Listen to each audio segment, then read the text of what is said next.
Hello friends, welcome back to Melina kitchen. Today Melina கிச்சனில் beans வறுவல் எப்படி பண்ணுறதுன்னு தான் பார்க்க போகிறோம்.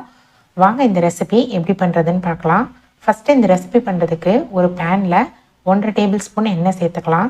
எண்ணெய் நல்லா சூடானதும் 1/4 டீஸ்பூன் ஜீரகம், 1/4 டீஸ்பூன் சோம்பு, 1/4 டீஸ்பூன் கடுகு சேர்த்து எல்லாம் நல்லா பொரிஞ்சதும் அது கூடவே ஒரு மீடியம் சைஸ் பெரிய வெங்காயத்தை இந்த மாதிரி கட் பண்ணி சேர்த்துக்கோங்க.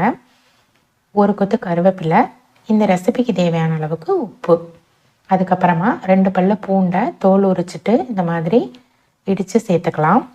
சேர்த்த எல்லாத்தையும் நல்லா ஒரு முறை மிக்ஸ் பண்ணி விட்டுக்கோங்க. வெங்காயம் நல்லா வதங்கணும்னு அவசியம் இல்லை, லைட்டாக இருந்தாலே போதும். ஒரு ஸ்மால் சைஸ் தக்காளியை கட் பண்ணி சேர்த்துக்கலாம். இதையும் சேர்த்துட்டு ஒரு முறை மிக்ஸ் பண்ணி விட்டுக்கலாம். இப்போ மசாலா ஐட்டம்லாம் ஆட் பண்ணிக்கலாம். 1/4 டீஸ்பூன் மஞ்சள் தூள், 1/4 டீஸ்பூன் ஜீரகத்தூள், 1 ஸ்பூன் மிளகாய்த்தூள் சேர்த்துட்டு இதையும் நம்ம நல்லா மிக்ஸ் பண்ணி விட்டுக்கலாம். நான் இன்றைக்கி 200 கிராம் பீன்ஸ் எடுத்திருக்கேன். இதை நல்லா க்ளீன் பண்ணிவிட்டு இந்த மாதிரி கட் பண்ணி எடுத்திருக்கேன். நம்ம அதையும் இது கூட சேர்த்துக்கலாம். சேர்த்துட்டு நல்லா ஒரு முறை மிக்ஸ் பண்ணி விட்டுக்கலாம்.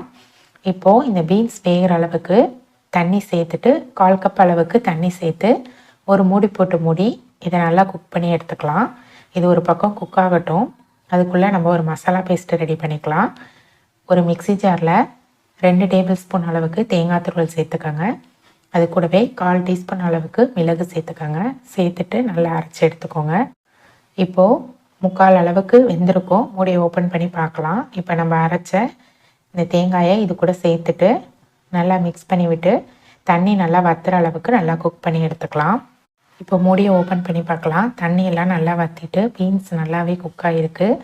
பீன்ஸ் நல்லா குக் ஆகிட்டு எண்ணெய் நல்லா பிரிஞ்சு வரப்போ கொஞ்சமாக பொடியான இருக்கிற கொத்தமல்லி தலையை தூவிட்டு அடுப்பை ஆஃப் பண்ணிடலாம். ஒரு சூப்பரான பீன்ஸ் வறுவல் ரெடி ஆகிடுச்சு. நீங்களும் உங்கள் வீட்டில் ட்ரை பண்ணி பாருங்கள். ட்ரை பண்ணி பார்த்துட்டு உங்களோட கமெண்ட்ஸை ஷேர் பண்ணுங்கள். மறக்காமல் மெலினா கிச்சனையும் சப்ஸ்கிரைப் பண்ணிக்கோங்க.